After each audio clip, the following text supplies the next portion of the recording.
Hello everybody, and welcome to the Lord of the Rings War in the North video game review for PC.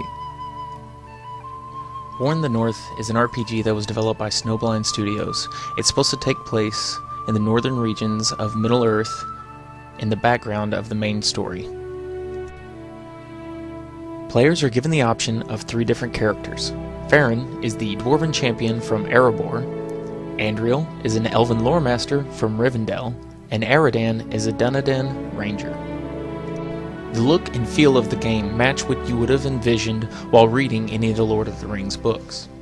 One of the things that I really enjoyed about this game was that as you see me firing my bow and arrow here, you can see all of my arrows protruding from the enemy. Another great aspect of this game, and the reason it received its M for Mature rating, is the bloodshed. As you hack and cleave your way through the horde of enemies, there is no lack of blood splattering on both you and the environment around you.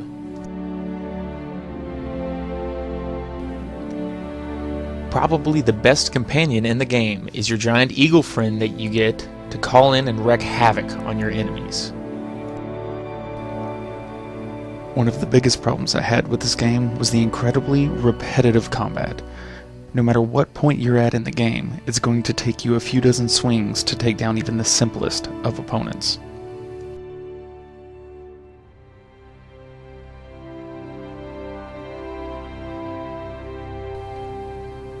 It doesn't matter what character you play, you will eventually end up at melee.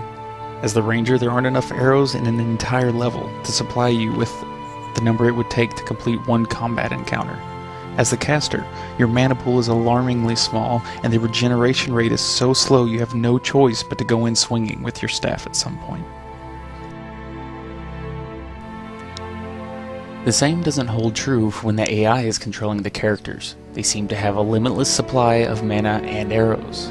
Although this does help you out, as there are so many bugs in the game that if you're having an issue with a particular encounter, you can probably just cheat your way through it.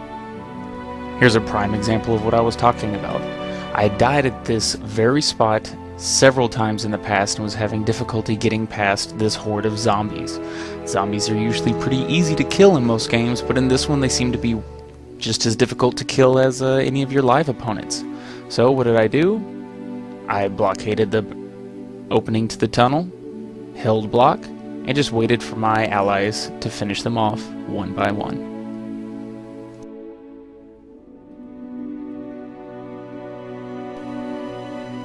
Oh, did I mention the combat is repetitive in this game?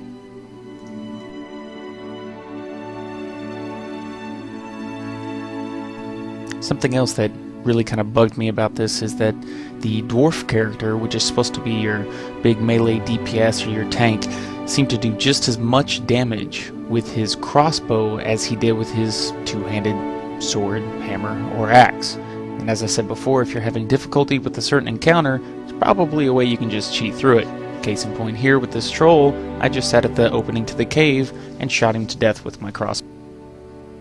I did mention that the combat in the game, one of my favorite parts of all RPGs is the acquiring of newer and better gear. This is another area this game managed to somehow mess up. You don't have an easy way to determine if the gear you're looking at from a vendor is actually an upgrade or not. You have to exit that menu, go into your character's inventory, check out the values for all of your current gear, then go back to the vendor and figure out if it's an upgrade or not. This means you need to either memorize all of your gear's current stats, or write it all down and compare it to what the vendor has for sale. While playing through the game, you may be wondering how your fellow companions are doing. Well, you don't have to worry about ammo or mana. They obviously don't have a limit to that, but what about their health? There's no way to determine if they're close to dying or not. That is, until they fall down and start crawling towards you for help. Yet somehow the computer knows when you're injured, and if you aren't already playing as the caster, she will come over to you and put up her healing bubble of uselessness.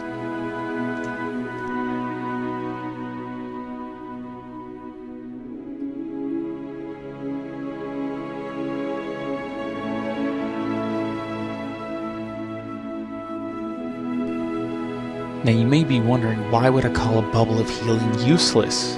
Well, when it only heals you for about 8 to 12 hit points every second or two, and enemies hit you for anywhere from 150 to 200 damage per swing, that little bubble's not going to help you very much.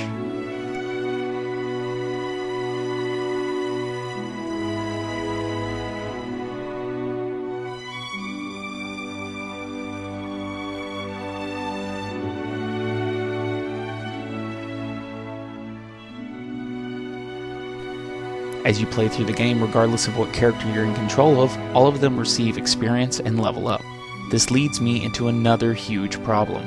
You can't easily level up other characters. You have to wait until you've finished the entire level, at which point you're then able to swap characters you're in control of for the next level. You can only level up the character you're in direct control of, and you're only able to switch in between areas. Now, I don't know what went through somebody's head to make them think that this was a good idea, but it's terrible. I think they have the basis for a good game in the future, but as far as a finished product, War in the North left something to be desired.